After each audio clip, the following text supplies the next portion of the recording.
Amen. Amen. Amen. Amen. Nous bénissons notre papa encore une fois de plus pour ces moments favorables. Il a permis que nous puissions se réunir en ce moment pour que nous puissions écouter celle qui ne passera jamais. La parole de vie, la parole qui nous fait du bien, la parole qui nous montre comment marcher et la parole que nous obéissons. Éternel Papa, nous te disons merci, nous te rendrons grâce une fois de plus car tu es Dieu. Papa, merci pour ces moments, Papa, favorables que tu as choisi, que nous puissions se présenter, Papa, devant toi, afin d'écouter ta parole. Nous te disons merci. Éternel Papa, j'ose croire que tu disposeras, Papa, le cœur de chacun, Papa, afin que ce message ne puisse pas être un message, Papa, sorti en vain, car ta parole ne sort jamais sans pour autant accomplir de quoi elle est sortie. Nous te disons encore merci pour ces moments. Par le nom puissant de Jésus, tout esprit qui ne confesse pas Jésus comme Seigneur et Sauveur, que cela puisse être anéanti dans le nom puissant de Jésus. Seul le nom de Jésus puisse être glorifié en ce lieu. Seul le nom de Jésus puisse être magnifié en ce lieu, afin que ta Seigneurie puisse demeurer à jamais, car tu es Dieu. Dans le nom puissant de Jésus que nous avons ainsi prié. Amen. Amen. Merci. Amen. Nous allons continuer notre enseignement du dimanche précédent. Le thème de notre enseignement est toujours le même, c'est-à-dire connaître le temps. Je vais quand même faire un tout petit peu un retour en arrière parce qu'il y a quelques personnes qui voulaient avoir un peu plus de précision par rapport à ce qu'on avait parlé le dimanche dernier.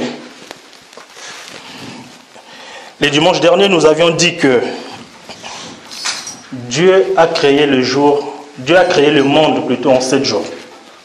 Nous croyons que Dieu a créé le monde en 7 jours. On peut dire aussi en 6 jours, mais nous croyons en 7 jours. Et nous partirons à la fin, nous allons démontrer comment Dieu a créé le monde en 7 jours. Le premier jour, Dieu a dit que la lumière soit, et la lumière fut. Avant que Dieu puisse envoyer la lumière sur la terre, la Bible dit que la terre était informe et vide, mais il n'y avait que les ténèbres qui régnaient. Or, Dieu qui est en train d'envoyer sa lumière, Dieu n'a pas envoyé la lumière sur toute la terre. Dieu a envoyé seulement la lumière sur une partie de la terre. Or, la partie que Dieu a envoyé la lumière, Dieu appela cette partie-là jour. Pardon. C'est ainsi que nous disons que la partie que Dieu avait envoyé la lumière, c'était rien d'autre qu'Israël. Parce que Dieu les a appelés le jour. C'est ainsi que notre frère, dans le livre de Jérémie 44:4, la Bible dit que je vous ai envoyé tous mes serviteurs, les prophètes, très tôt le matin. Donc nous comprenons que Dieu a commencé à travailler avec les enfants d'Israël pendant les temps du matin, c'est-à-dire pendant l'éclairage. Nous avions dit que la terre qui n'avait pas reçu la lumière, c'était une personne qui était sans vie. Or, Israël n'avait pas la lumière. Israël, Dieu les a envoyé la lumière, mais malheureusement, Israël n'a pas voulu accepter cette lumière. C'est ainsi que nous disons jusqu'à aujourd'hui, Israël demeure toujours dans les ténèbres. Le deuxième jour, la Bible dit qu'il y ait une étendue pour séparer les deux eaux. C'est-à-dire, Dieu dit qu'il y ait une étendue pour séparer les eaux d'en bas et les eaux d'en haut. Or, les eaux représentent le peuple, la foule, les nations et des langues, comme atteste dans le livre de Apocalypse 17, si ma mémoire est bonne. Donc, la Bible dit que l'étendue avait pour but de venir séparer les deux eaux. Or, nous avions dit que la personne qui était censée venir séparer les deux eaux, c'était que notre Seigneur Jésus-Christ, qui est la véritable échelle de Jacob sur laquelle les anges devaient monter et les anges devaient descendre. Au troisième jour, nous avions dit que Dieu dit que le sec apparaissent afin que les arbres puissent commencer à sortir pour donner de bons fruits. Or, le 7 qui devait apparaître, c'était encore une fois de plus Israël qui devait sortir de la terre. Parce qu'Israël était sous domination encore du monde. Parce que la terre était en forme vide. Il y avait les ténèbres à la surface de l'abîme et l'Esprit de Dieu qui se mouvait au-dessus des eaux. Donc, Israël devait produire de bons fruits. Mais malheureusement, comme notre frère Jean nous avait confirmé que Israël était une terre très sèche. Malheureusement, une terre sèche ne peut malheureusement pas produire des arbres adéquats pour donner de bons fruits.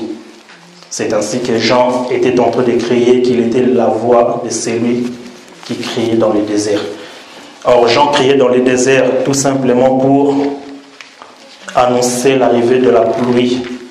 Parce que nous croyons que Jean était un nuage. Or, lorsque nous voyons un nuage, nous comprenons que la pluie s'approche.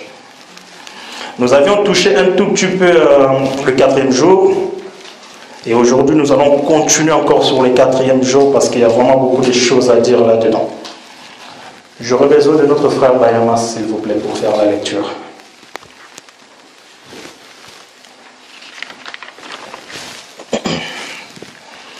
Genèse toujours 1er, à partir du verset 14 jusqu'au verset 19. Genèse 15, verset 14 à 19. Dieu dit qu'il y ait des luminaires dans l'étendue du ciel pour séparer le jour d'avec la nuit. Que ce soit des signes pour marquer les époques, les jours et les années. Et qu'ils servent de luminaires dans l'étendue du ciel pour éclairer la terre. Et cela fit ainsi. Dieu fit le deux grands luminaires, le plus grand luminaire pour présider au jour et le plus petit luminaire pour présider la nuit. Il fit aussi les étoiles. Dieu les plaça dans l'étendue du ciel pour éclairer la terre, pour présider au jour et à la nuit, et pour séparer la lumière d'avec le ténèbre. Dieu vit que cela était bon, ainsi il y un soir et il y un matin. Ce fut le 4e jour. Parole du Seigneur. Amen. La Bible nous montre dans le 4e jour de la création que Dieu a dit qu'il y ait une étendue pour séparer la terre. Parce que nous croyons que l'étendue a pour but seulement de séparer deux peuples. Or, la Bible dit que l'étendue devait amener les deux grands luminaires. Parce que les deux grands luminaires devaient être dans l'étendue. Pas sur l'étendue. Dans l'étendue. Donc nous comprenons que s'il n'y avait pas l'étendue, on n'allait pas avoir les deux grands luminaires. Il fallait que l'étendue vienne pour qu'il y ait les deux grands luminaires. La Bible dit qu'il y ait l'étendue pour présider au jour et une autre partie de l'étendue présidera la nuit. C'est-à-dire le jour qui sera présidé par le soleil et la nuit qui sera présidée par la lune. Or, l'étendue, nous avions dit dans le 2e jour de la création, l'étendue est une personne. Nous comprenons que notre Seigneur Jésus-Christ, c'est lui qui est la personne qui devait venir afin de ramener les deux grands luminaires. Parce qu'au premier jour, Dieu a dit seulement que la lumière soit. Et au premier jour, Dieu n'a pas confirmé si la parole est partie, sur toute la terre. Nous disons que non, parce que la Bible ne l'a pas attesté. La Bible dit seulement que Dieu dit la lumière soit, la lumière fut. Mais au 4e jour, la Bible précise bien, les deux étendues ont pour but d'éclairer toute la terre. C'est-à-dire la partie éclairée et la partie ténébreuse. C'est ainsi que Jésus, lorsqu'il est venu, il a ramené les deux luminaires qui est le soleil pour présider au jour, c'est-à-dire aux enfants d'Israël, et ramener aussi la lune pour présider à la nuit, c'est-à-dire pendant les temps de ténèbres que nous, l'Église, nous sommes en train de passer. Le but de l'étendue, c'était pour ramener les deux luminaires. Or, l'étendue, nous avions dit que non, c'est une personne. Or, si l'étendue n'était pas venue, on n'allait pas avoir la lumière qui devait éclairer le monde entier. C'est ainsi que la Bible nous dit dans le livre de Jean 3,16 que Dieu a tant aimé le monde qu'il a donné son Fils unique. Or, le Fils unique que Dieu donne, c'est l'étendue. Afin que quiconque croit en lui ne périsse point, mais qu'il ait la vie éternelle. Nous comprenons que celui qui croira à l'étendue sera sauvé, parce que c'est l'étendue qui ramène les deux luminaires. Une partie des lumières, une partie sera éclairée pendant le temps du jour, et l'autre partie sera éclairée pendant le temps de la nuit. Donc l'étendue que Dieu a donnée pour éclairer. Or, dans Jean 3,16, Dieu qui a donné son Fils afin que quiconque croit en lui ne périsse point, mais qu'il ait la vie éternelle. Or, Jésus est en train de dire que je suis la lumière du monde. Toute personne qui vont les suivre ne marchera plus dans les ténèbres, mais ils auront la lumière de la vie. Parce que le Père lui a envoyé afin d'éclairer le monde. Or, lorsque nous disons le monde, nous disons que la lumière vient pour éclairer. Mais c'est à toi d'accepter que cette lumière puisse faire son travail dans ta vie. Parce que la lumière se présente. Mais toi, veux-tu que cette lumière puisse t'éclairer? Veux-tu vraiment marcher dans la lumière? Ou tu veux rester dans les ténèbres? Parce que Jésus, encore une fois de plus, nous a dit que on ne peut malheureusement pas allumer la lumière pour mettre ça sous une table. Il faut que la lumière puisse être apparente afin qu'elle puisse éclairer comme elle devait faire. Dans le verset 17, la Bible dit que dans le verset 17, la Bible nous dit dans le Genèse toujours,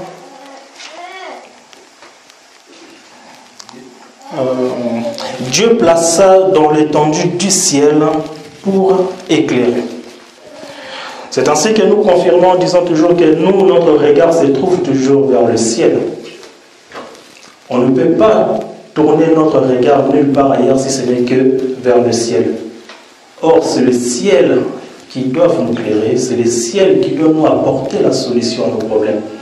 Or, nous, notre problème, c'était seulement de passer, de quitter un camp pour aller dans un autre camp. Or, tous ces mouvements-là, c'est notre Seigneur Jésus-Christ qui est en train d'accomplir tout cela. La Bible dit que la loi a été donnée par Moïse. On est dans le livre de Jean 1,17. Merci. La loi a été donnée par Moïse, mais la grâce et la vérité sont venues par Christ. Dans ces passages, il y a deux points. Il y a d'abord la loi qui a été donnée par Moïse. La loi, Moïse a ramené la loi. Mais est-ce que Moïse a ramené la vie? Moïse, malheureusement, n'a pas ramené la vie parce que la loi avait pour but de nous accuser, comme la Bible dit. Moïse est un accusateur. C'est celui qui nous accuse. Parce que notre frère Paul est en train de dire que s'il a connu le péché, c'est au travers de la loi. S'il n'y avait pas la loi, nous comprenons que Moïse n'allait pas pécher. Lorsque nous parlons de Moïse ici, nous touchons Adam. Si Dieu n'avait pas dit à Adam, ne mange pas ce fruit, les jours où tu en mangeras, tu mourras, nous comprenons que la loi est venue. Or, la loi, c'est ce qui accuse, c'est ce qui nous accuse auprès du Père par rapport à tout ce que nous faisions. C'est ainsi que nous disons, Moïse n'a pas donné la vie parce que il est celui qui nous accuse. Il est celui qui nous accuse auprès du Père. Il est celui qui rappelle toujours au Père que ses enfants sont désobéissants. Or, une mère a pour but de protéger toujours ses enfants. Moïse, malheureusement, ne pouvait pas encore être une mère parce que Moïse avait un caractère très dur. Le caractère de Moïse était de faire œil pour œil, dent pour dent. Or, nous, notre Seigneur Jésus-Christ, est juste là pour nous défendre auprès du Père. Parce que la Bible dit que notre Seigneur Jésus-Christ, il est celui qui nous défend auprès du Père. Il n'est pas celui qui nous accuse, mais il est celui qui nous défend. C'est ainsi que si nous prenons la Bible dans le livre des Romains, Romains 7, s'il vous plaît, Romains 7, versets 7 à 8. Que dirons-nous donc? La loi est-elle péché? Loin de là, mais je n'ai connu le péché que par la loi. Car je n'aurais pas connu la convoitise si la ne dit, tu ne convoiteras pas. Point. Et le péché, saisissant l'occasion, produisit en moi par les commandements toutes sortes de convoitises. Car sans la loi, le péché est mort. Amen. Donc, apôtre Paul est en train de confirmer que nous avons connu le péché au travers de la loi. Or, la personne qui a ramené la loi, c'est Moïse. Moïse qui a ramené la loi, ce n'est rien d'autre pour nous accuser, comme nous l'avions dit. Mais nous voyons que la Bible est en train de nous montrer que, une fois de plus, la grâce vient toujours pour nous justifier. La loi est là pour nous accuser, mais la grâce est là pour nous justifier. C'est ainsi que le premier homme animal ne pouvait malheureusement pas avoir la vie parce que c'est un accusateur. Or, le second, c'est l'esprit qui vivifie. C'est lui qui nous donne la vie. Moïse ne pouvait pas donner la vie, c'est ainsi qu'aujourd'hui, les enfants d'Israël sont toujours dans les ténèbres. Ils n'avaient pas compris les temps qui les appartenaient afin d'accepter cette lumière pour qu'ils puissent avoir la vie. Mais malheureusement, les enfants d'Israël ont toujours préféré rester dans la loi de Moïse et c'est ainsi que nous disons jusqu'aujourd'hui, ils sont toujours dans les ténèbres. Adam a mangé le fruit. Le fruit qu'Adam a mangé, c'était parce que Dieu lui a ordonné de ne pas manger le fruit.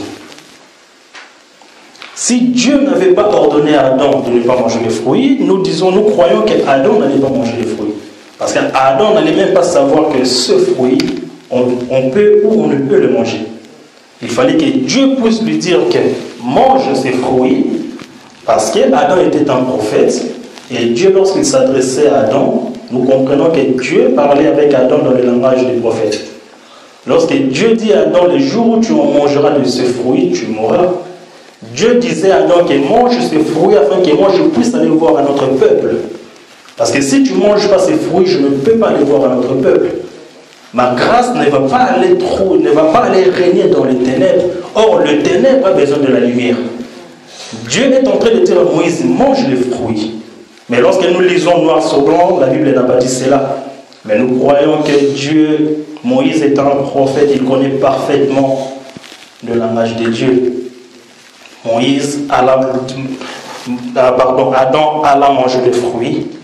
Et nous connaissons la suite, le péché est rentré au travers de cet acte.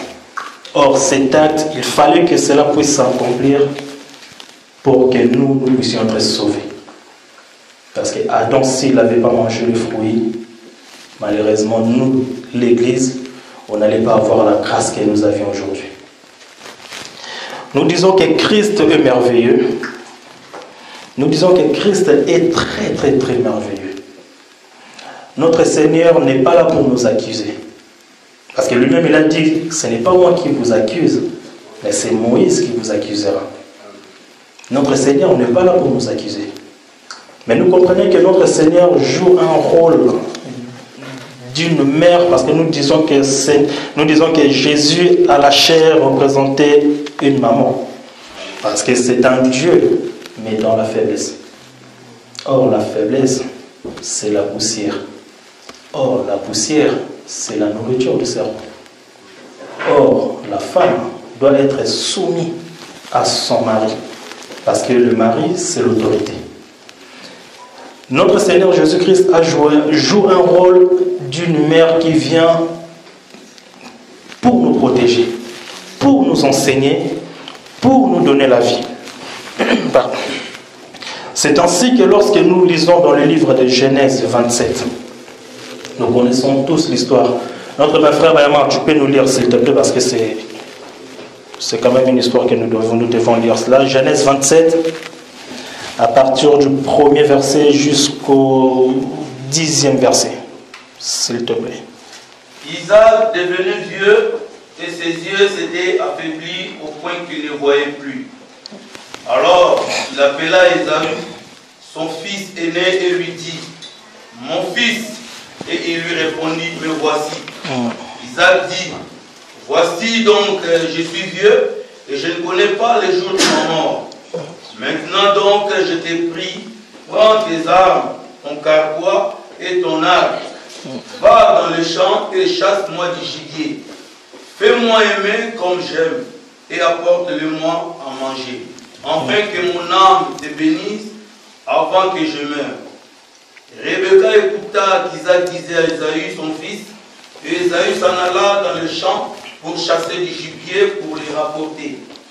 Puis Rebecca dit à Jacob, son fils, voici, j'ai entendu ton père parler ainsi à Ésaü, ton frère, apporte-moi du gibier et fais-moi aimer que je mangerai, et je te bénirai devant l'Éternel avant ma mort. Maintenant, mon fils, écoute ma voix. Maintenant, mon fils, écoute ma voix à l'égard de ce que je te commande. Va me prendre au troupeau de mon chevaux. J'en ferai pour ton père un même comme tu l'aimes. Et tu l'apporteras à manger à ton père, afin qu'il te bénisse avant sa mort. Amen. Ici, cette histoire nous relate un peu la bénédiction que Isaac devait donner à son fils, c'est-à-dire Ésaü. La Bible dit que Isaac était devenu vieux. Isaac ne voyait plus du tout. Et il fallait qu'Isaac puisse donner la bénédiction à son premier-né. Or, lorsque Isaac est en train de parler à son premier-né, c'est-à-dire Israël, parce que la Bible nous atteste que Israël est bel et bien le fils aîné de Dieu. Je crois que c'est dans le livre de l'Exode. Mais la Bible dit qu'Israël est bel et bien le fils aîné de Dieu. Isaac qui parle avec Ésaü. Ésaü ne représente rien d'autre que Israël. Dieu parle avec Israël. Dieu lui dit, va me prendre, va chasser, ramène-moi quelque chose à manger, afin que je puisse te bénir, parce que mes jours sur la terre me sont comptés. Ce que Dieu est en train de dire ici, Dieu est en train de donner des instructions. Or, la Bible nous dit que les instructions, c'est le fils qui doit écouter. Mais or, c'est la personne qui doit ramener cela, c'est la mère. C'est la mère qui doit ramener l'instruction du père. Parce que ici, nous voyons que Dieu a parlé, Isaac a parlé à Ésaü. Ésaü est parti faire ce que le père lui a demandé. Mais la Bible dit que la mère a écouté ce que le père a dit. La mère a retenu mot par rapport à tout ce que le père a ordonné au fils, afin que la mère vienne pour aller répéter ça à Jacob. Nous disons que la mère, s'il n'avait pas répété exactement ce que le père avait dit à Ésaü, malheureusement, Jacob n'allait pas hériter de ce qu'il avait obtenu, c'est-à-dire la bénédiction. La mère avait pour mission de ramener exactement ce que le père a dit à Ésaü, à Jacob, afin que Jacob puisse recevoir la bénédiction. La Bible dit quoi? La Bible dit que, on est dans le verset 8, Rebecca est en train de dire à Jacob, maintenant mon fils, écoute ma voix à l'égard de ce que je te commande. La Bible nous dit dans le livre de Proverbes Proverbe 1,8. Je donne Proverbe 1,8. Amen. La Bible nous dit que mon fils, écoute l'instruction de ton père. Or, l'instruction que le fils a écoutée, c'était ce que Isaac était en train de dire à Ésaü. Ésaü a bel et bien écouté l'instruction du fils. Mais la Bible ne s'arrête pas là. La Bible dit que ne rejette pas l'enseignement de ta mère. Or, nous comprenons que si tu veux être, si tes jours, tu veux que ceci puisse être prolongé, il faut que tu écoutes l'enseignement de ta mère. Parce que ce n'est que la mère qui connaît exactement le pensée du père. Ce n'est que la mère qui connaît parfaitement le goût du père. C'est ainsi que Rebecca a dit à Jacob, va et ramène-moi 2 troupeaux, 2 chevaux, pardon. Nous avons vu que le père, c'est-à-dire Isaac, n'a pas dit à Ésaü, ramène-moi des chevaux. Non.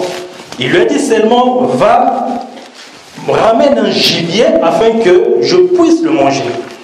Mais la mère, connaissant parfaitement le goût du père, la mère sait que non, et Ésaü va aller prendre n'importe quel animal.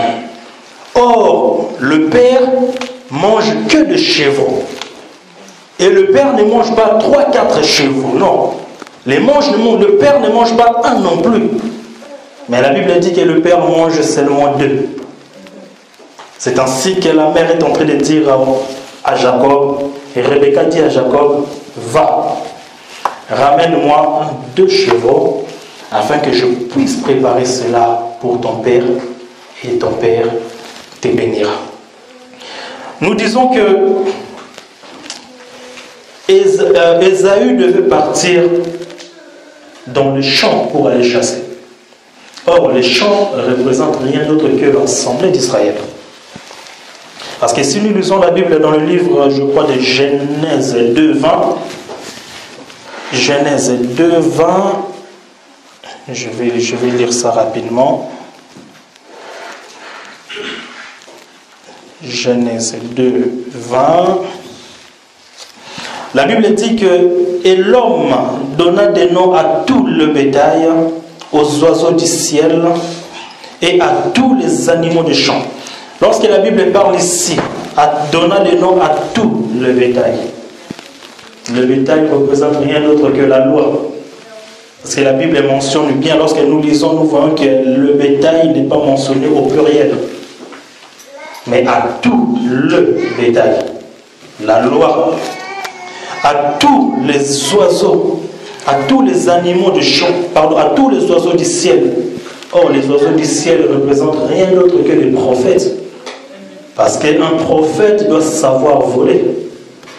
C'est ainsi que tu vas monter pour prendre la nourriture auprès du Père et descendre pour donner ça au peuple. Ça, c'est le mouvement que les prophètes faisaient. Et à tous les animaux des champs. Or, les animaux des champs ne représentent rien d'autre que tout l'ensemble d'Israël. C'est ainsi que Ésaü devait aller dans le champ pour ramener un gibier. Mais nous croyons que le gibier qu'Ésaü avait ramené pour le père, c'était un gibier avec un goût amer, c'est-à-dire le père ne pouvait pas manger. Parce qu'au moment où Ésaü se présentait devant le père, Ésaü dit au père, « Père, me voici ». Mais le père se pose des questions en disant que « Mais tu m'as déjà ramené à manger. J'ai déjà mangé ce que tu m'as préparé. » Par là, nous comprenons que la grâce qui n'était pas destinée à Jacob, mais c'est au travers de la mère, c'est elle qui a ramené la grâce à Jacob. Parce que Jacob était totalement ignorant. Jacob ne savait même pas que le père avait envoyé son frère pour qu'il le ramène à manger afin qu'il puisse le bénir. Or, pendant le temps que le père parlait à Ésaü, c'est le temps où Dieu parlait avec les enfants d'Israël. C'est-à-dire, c'est la loi, les prophètes et les psaumes. C'est-à-dire, c'est les 3 premiers jours de la création. Parce que les 3 premiers jours de la création, c'était seulement une lumière qui éclairait une partie de la terre. Mais la lumière n'était pas destinée pour toute la terre. Or, il fallait attendre le 4e jour. C'est au travers du 4e jour qu'on va avoir maintenant, c'est-à-dire les lumières pour éclairer toute la terre. Jacob ramène les deux chevreaux auprès de maman. Maman qui est en train de préparer la nourriture pour le père. Maman qui connaît les goûts du père. Maman qui sait que moi, mon mari, il faut que je puisse mettre tel ou tel ingrédient afin que mon mari puisse être content de la nourriture que je vais lui préparer. La mère qui sait que son mari aime de la bonne nourriture. La nourriture qui sont déjà très très bonnes déjà en sentir. C'est ainsi que nous nous posons la question, est-ce que nous, tels que nous sommes là, savons-nous vraiment le goût de notre mari? Parce qu'une femme doit connaître le goût de son mari. De la sorte que Rebecca connaissait le goût d'Isaac, c'est de la sorte que nous devons connaître le goût de notre Seigneur Jésus-Christ. Or, notre Seigneur Jésus-Christ aime tellement de choses qui sont bonnes. C'est ainsi que notre frère Paul est en train de dire que nous devons offrir notre corps comme un sacrifice vivant. Or, le sacrifice doit sentir bon. Or, Dieu aime toujours des choses qui sentent bon. La mère connaît parfaitement le goût de son mari. C'est ainsi que, étant donné chrétien, étant donné une personne qui a reçu Christ comme Seigneur et Sauveur, étant donné une personne qui dit que moi je marche comme Christ, nous devons faire très attention que cela ne soit pas juste un slogan.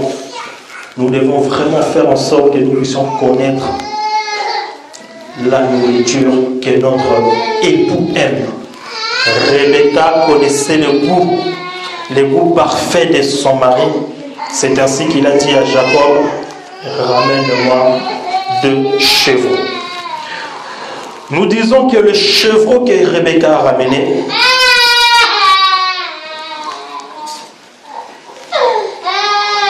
le chevreau que Rebecca a ramené, Jacob a ramené à Rebecca, ces chevaux, ce n'est que la nourriture que le père mange. Donc nous comprenons que pendant tous les temps, le père avait juste besoin de manger 2 chevaux.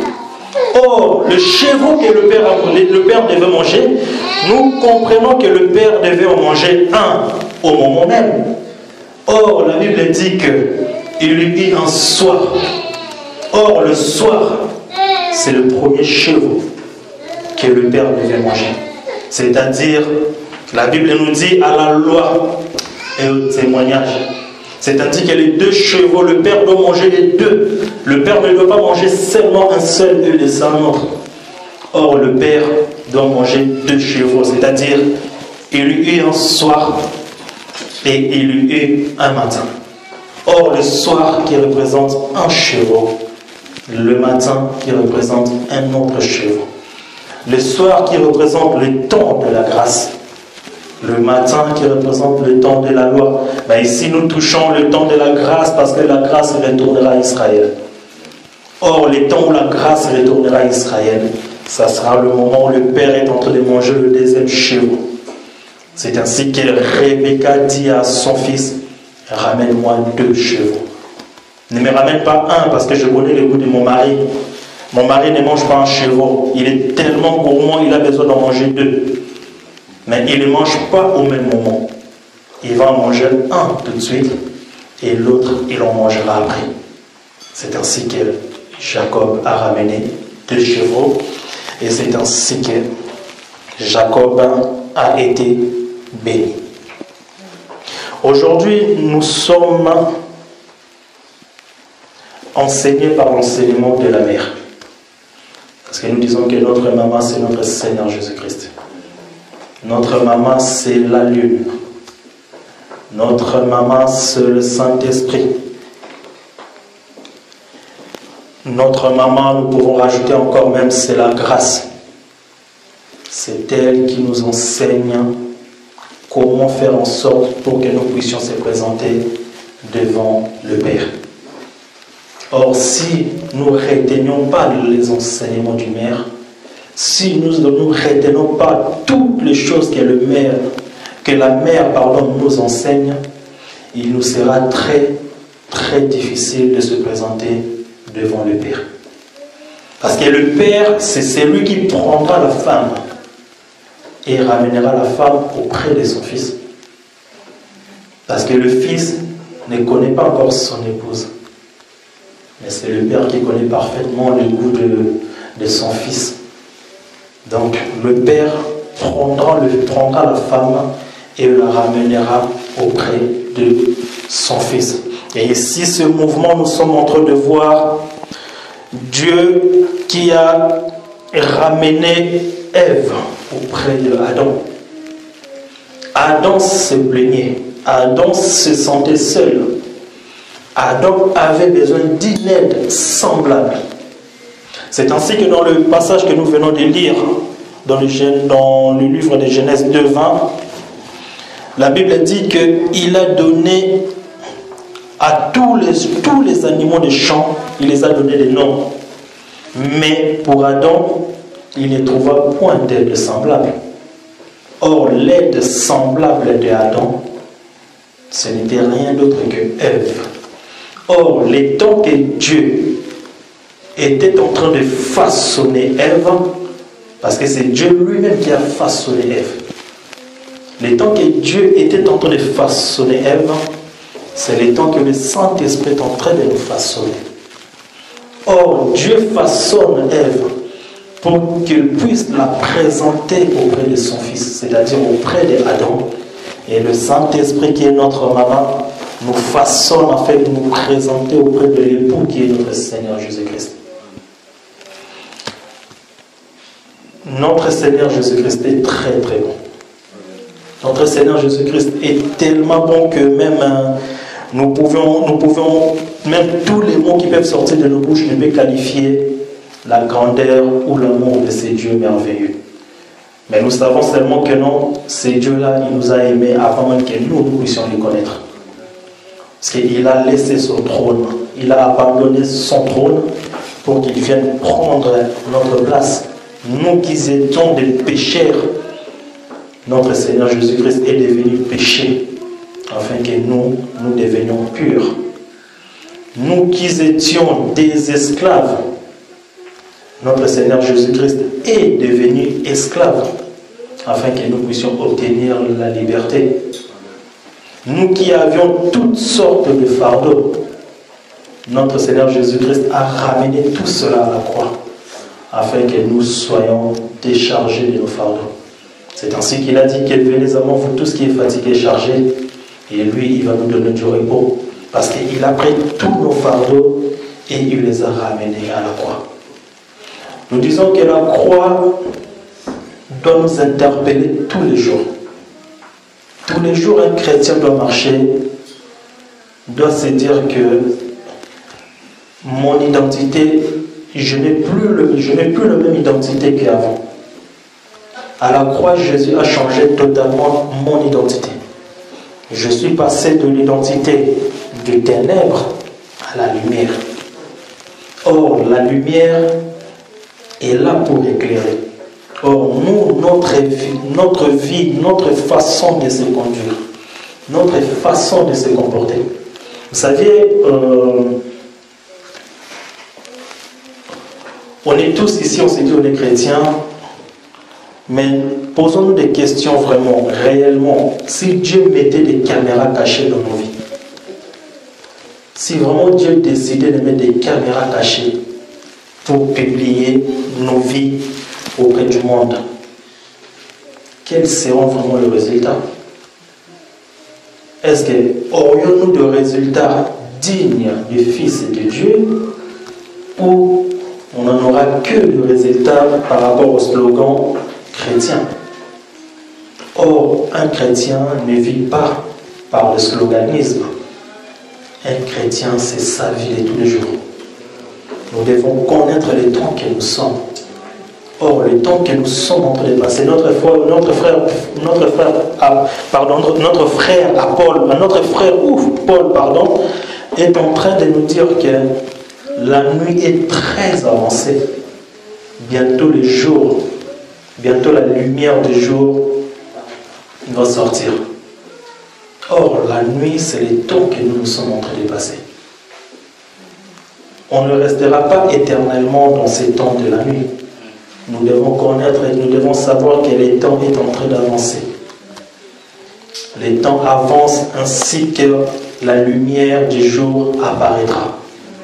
Or, la lumière du jour, lorsqu'elle apparaîtra, la nuit, nous croyons que la nuit ne reviendra plus. Parce que la Bible dit dans le 7e jour de la création, nous comprenons qu'il n'y ait plus, il y eut un soir. Dans le 7e jour, nous comprenons que le matin du 6e jour, c'est ce matin-là qui nous fait rentrer au 7e jour. C'est ainsi que nous avons dit que Dieu a travaillé même le 7e jour. Parce que le matin du 6e jour, c'est ça qui nous fait rentrer au 7e jour. Or, lorsque le matin revient, Dieu doit retourner encore travailler pour les enfants d'Israël. Mais nous, pour le moment, nous sommes en train de passer, nous sommes encore dans le temps de la nuit. Faisons en sorte que notre vie soit préparée comme les 5 sages. Les 5 femmes sages avaient compris que je ne sais pas quand est-ce que l'époux viendra. Nous ne savons plutôt pas quand est-ce que l'époux viendra. Mais ce qui est sûr, nous savons que l'époux viendra. On nous a annoncé que l'époux viendra au moment où personne pouvait s'y attendre. On nous a annoncé que l'époux va venir pendant la nuit. Mais on ne nous a pas dit à quelle heure l'époux viendra. C'est ainsi que les 5 vierges sages, elles se sont bien préparées en prenant tout ce qu'elles avaient besoin afin qu'elles puissent tenir toute la nuit jusqu'à l'arrivée de l'époux. Notre vie doit refléter justement la préparation de ces 5 sages. Elles se sont dites que non, je ne peux malheureusement pas laisser toujours que le monde puisse me diriger. Je ne peux malheureusement pas laisser toujours que ma chair, c'est-à-dire mon corps, puisse me dominer. Je vais faire en sorte de crucifier mon corps, car Christ a dit, celui qui veut le suivre doit porter sa croix tous les jours. Est-ce que notre vie de tous les jours reflète vraiment la croix? Notre vie de tous les jours reflète vraiment ce que Dieu attend de nous. Nous sommes des chrétiens, c'est bien. Nous avons accepté Christ comme Seigneur. Nous disons gloire à Dieu. Mais est-ce que nous faisions maintenant la continuité? Parce que ces livres de la loi ne peuvent pas s'éloigner de notre bouche. Nous devons toujours le méditer jour et nuit. Or, Christ est en train de confirmer que dans le rouleau de la loi, il n'est que question de lui. Ce livre qui ne peut pas s'éloigner de nous n'a rien d'autre que notre Seigneur Jésus-Christ qui va demeurer en nous. Il faut que Christ puisse demeurer en toi pour que tu puisses être sûr que lorsque la nuit s'achèvera vers la fin, tu partiras avec l'époux. Lorsque la nuit vraiment arrivera en son terme, tu partiras avec l'époux. Parce que si tu ne pars pas avec l'époux, malheureusement tu vas rester. Et si tu restes, nous connaissons un peu la suite par rapport à tout ce que l'Apocalypse nous relate par rapport aux choses qui vont venir.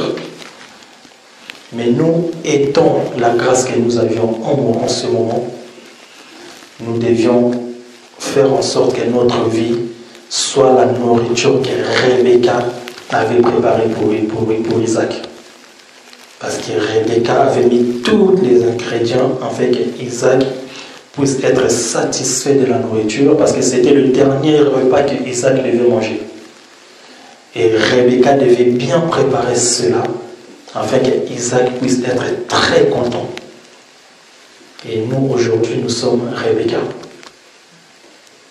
Nous sommes Rebecca, mais est-ce que connaissions-nous le goût de notre époux? Mettons-nous des ingrédients qu'il faut afin que nous puissions satisfaire vraiment la volonté de l'époux? C'est très important. Dans la Bible, nous voyons dans le jour de la création, la Bible dit que Dieu a créé Adam et a créé Ève. Or, le temps où Dieu a créé Adam et Ève, Dieu a ramené Ève auprès de Adam. Adam vivait déjà dans le jardin. Dieu a ramené Ève chez Adam. Nous sommes en train de dire que le moment où Dieu, c'est-à-dire le moment où Dieu amène Ève auprès d'Adam, ce moment-là, c'est le moment que nous, l'Église, nous sommes en train de passer avec Christ. Nous passerons plus tard avec Christ. Parce que nous, l'Église, nous passerons le millénaire avec Christ. Or, le millénaire viendra le 6e jour. Parce que Dieu ramena Ève auprès d'Adam au 6e jour. Or, le 6e jour, Ève est en train de passer du temps avec Adam.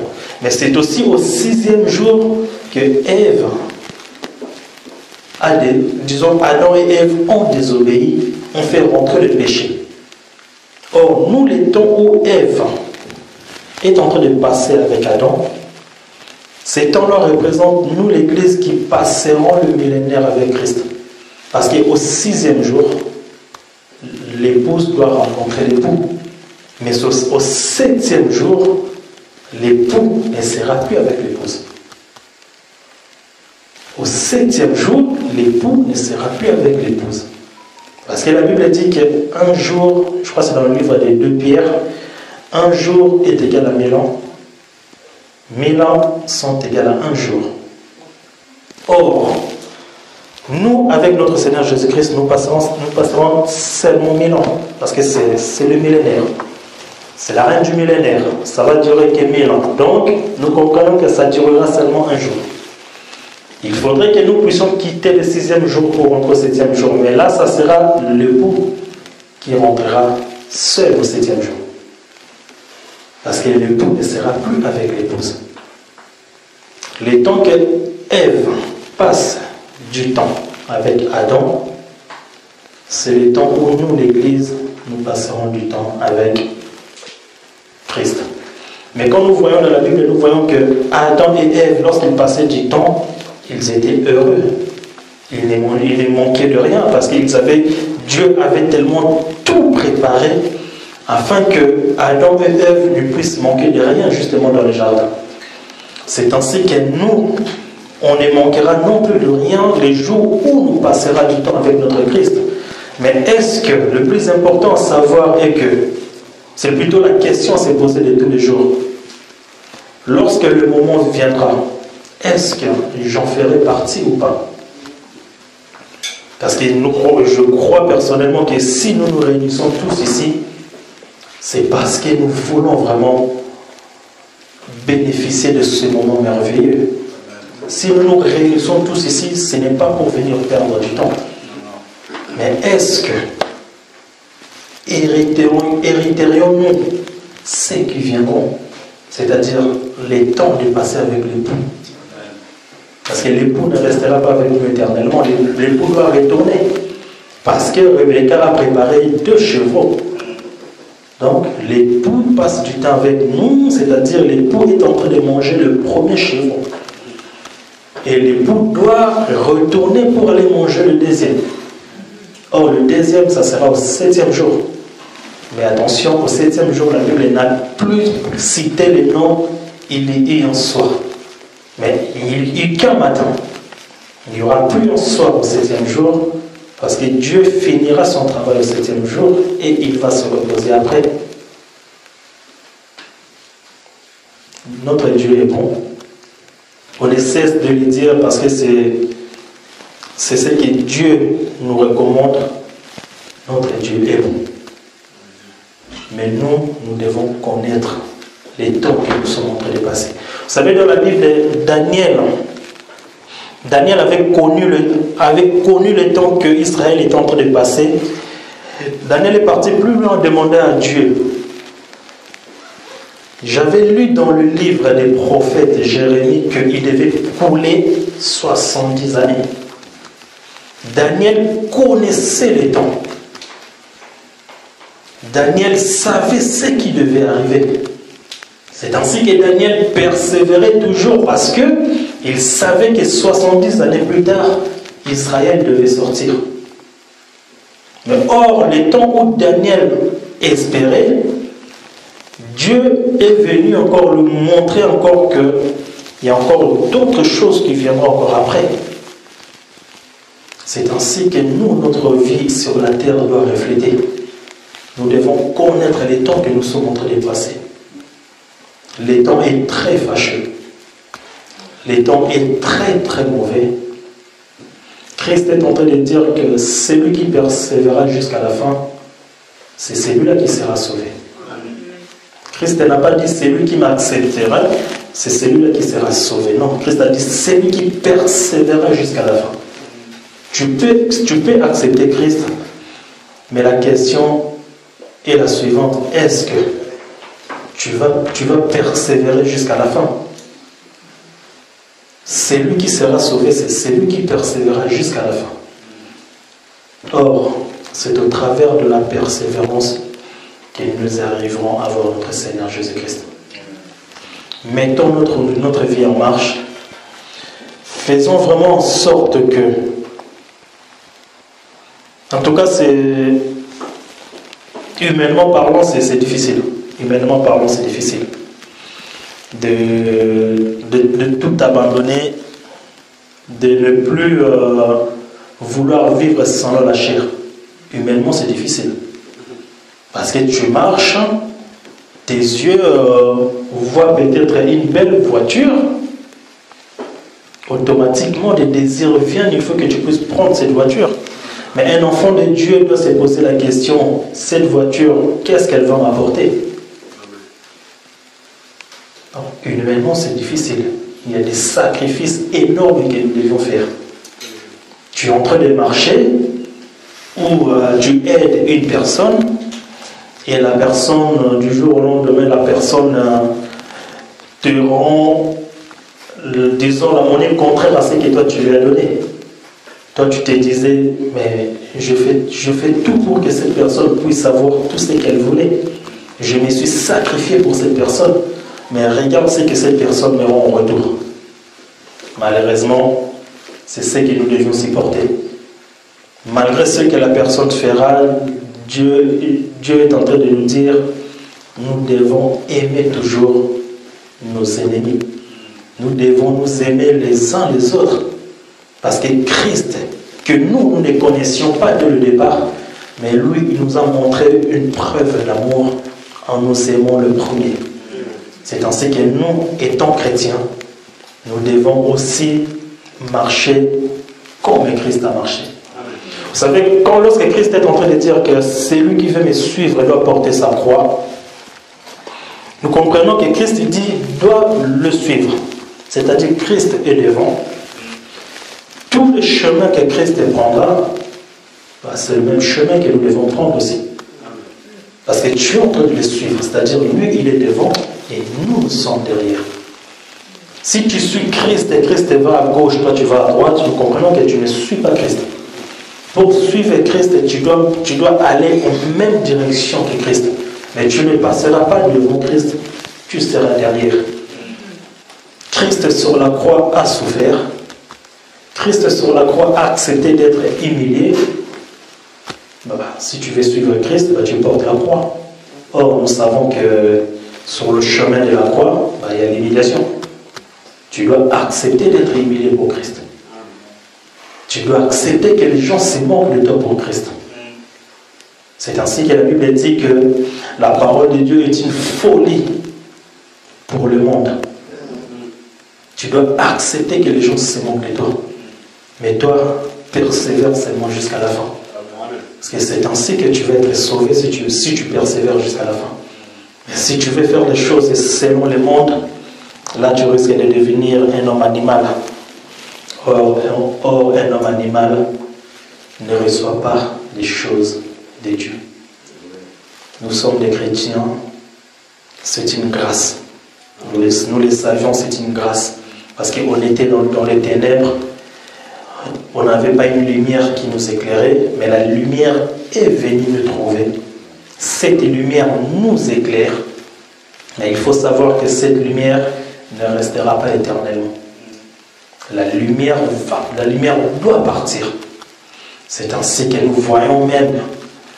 Parce que notre frère Paul est en train de dire que la nature elle-même ne vous enseigne-t-elle pas. Et je ne vais pas toucher côté voile, côté de la femme. Je prends juste cette partie-là. La nature elle-même ne vous enseigne-t-elle pas. Un chrétien doit être enseigné par la nature. Parce que la nature parle de notre Seigneur aussi. Dieu dit qu'il y a deux grands luminaires pour éclairer la terre. Et Dieu ne s'arrête pas là. La Bible dit que Dieu a créé aussi les étoiles. Or, les étoiles ont pour but de prendre le relève lorsque la lune n'éclaire plus. Or, à quel moment la lune ne peut plus éclairer? Ce n'est que pendant l'éclipse lunaire. C'est-à-dire la lumière, c'est-à-dire le soleil qui se présente à gauche, la terre qui se présente, non, la lune qui se présente au milieu et la terre qui vient ensuite. C'est-à-dire le soleil, la lumière ne peut plus venir sur la terre parce qu'il y a quelque chose qui le bloque. Or, le temps où la lune ne peut plus éclairer la terre, c'est le temps où les étoiles vont prendre le relève. Parce que les étoiles continueront à éclairer la terre. Nous devons faire très attention par rapport à notre vie. Nous devons connaître les temps parce que le temps est très très mauvais. Le temps est très très mauvais. Faisons l'effort. En tout cas, je ne cesse de le dire, humainement c'est difficile. Mais nous croyons que nous ne sommes plus des humains. Nous croyons que cette terre ou ce monde appartient aux humains. Mais la Bible dit que nous vivons dans ce monde, mais nous ne sommes pas de ce monde. Nous devons marcher comme marchent les gens qui viennent d'où nous venions. Donc, vraiment, que Dieu puisse nous bénir, que Dieu puisse nous aider surtout à faire vraiment sa volonté. Parce que sa volonté, c'est seulement de nous ramener auprès de son Fils pour que nous puissions passer du temps avec son Fils. Mais faisons en sorte que le Père qui va te ramener auprès du Père, il faut que tu puisses être en même état que le Fils. Parce que la Bible est en train de dire que tel qu'il est, tel qu'il nous sera. Donc, le Fils ne prendra pas une femme qui ne sera pas de la même nature que lui. Vraiment, que Dieu puisse nous aider à marcher selon la parole, que Dieu puisse nous fortifier, que le Saint-Esprit nous aide tous les jours à demeurer dans la présence de Dieu, à faire en sorte de rejeter tout ce qui est le désir charnel, tout ce qui le monde demande, parce que le désir charnel est contraire à celui de l'esprit. Nous devons faire en sorte vraiment de marcher comme à l'esprit du monde. C'est ainsi que notre récompense sera grande, parce que ça, c'est une promesse. Que mon Dieu puisse vous bénir. Merci.